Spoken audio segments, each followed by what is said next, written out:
Selamat pagi Tuhanku, salam selamat pagi Bapak Ibu dan anak-anakku yang dikasih dalam nama Tuhan Yesus. Pagi hari ini kita berbicara tentang Allah tahu pentingnya uang dalam hidup kita. Mungkin saudara terkejut mengetahui bahwa lebih dari 2000 ayat di Alkitab yang berhubungan dengan uang dan harta benda.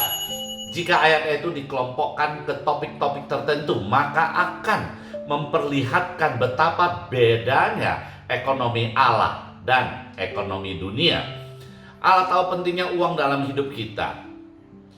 Bahkan Tuhan lebih tahu apa yang kita butuhkan untuk mengelola uang dengan bijaksana. Allah memang sangat peduli dengan kesejahteraan kita, namun dengan cara Tuhan. Mari kita lihat di dalam firman Tuhan. Di dalam Yesaya 55 ayat yang ke-8 di situ dikatakan, sebab rancanganku bukanlah rancanganmu dan jalanmu bukanlah jalanku. Demikian firman Tuhan. Seperti tingginya langit dari bumi, demikianlah tingginya jalanku dari jalanmu dan rancanganku dari rancanganmu. Saudara yang dikasih dalam nama Tuhan Yesus, inilah cara Tuhan memberkati Ishak dengan cara yang tidak lazim. Kelaparan yang terjadi pada zaman Isa itu bukanlah yang pertama kali, sebelumnya pun sudah pernah terjadi.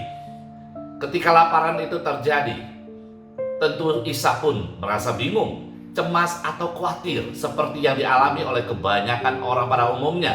Di mana-mana terjadi kekeringan yang sangat dahsyat sehingga sawah-sawah tidak dapat menghasilkan panen sebagaimana mestinya.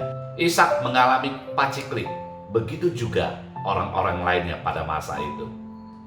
Terjadi yang sulit tanam serta kelaparan, Ishak terpaksa meninggalkan negerinya dan pergi ke Gerar kepada Abimelek, raja orang Filistin. Di sana pun tidak lebih baik, tetapi ia mengalami kenyataan dari janji berkat yang diberikan Tuhan kepadanya. Dalam Kejadian 26 ayat yang ke-12 dan 13 di situ dikatakan, maka menaburlah Ishak di tanah itu dan dalam tahun itu juga ia mendapat hasil 100 kali lipat. Sebab ia diberkati Tuhan dan orang itu menjadi kaya, bahkan kian lama kian kaya, sehingga ia menjadi sangat kaya. Saudara yang dikasih dalam nama Tuhan Yesus, apa yang saudara dapatkan di tuntunan pagi ini? Kehidupan kita di dalam Tuhan, Tuhan pasti memberkati kita. Dimanapun kita berada, hanya bukan dengan cara kita.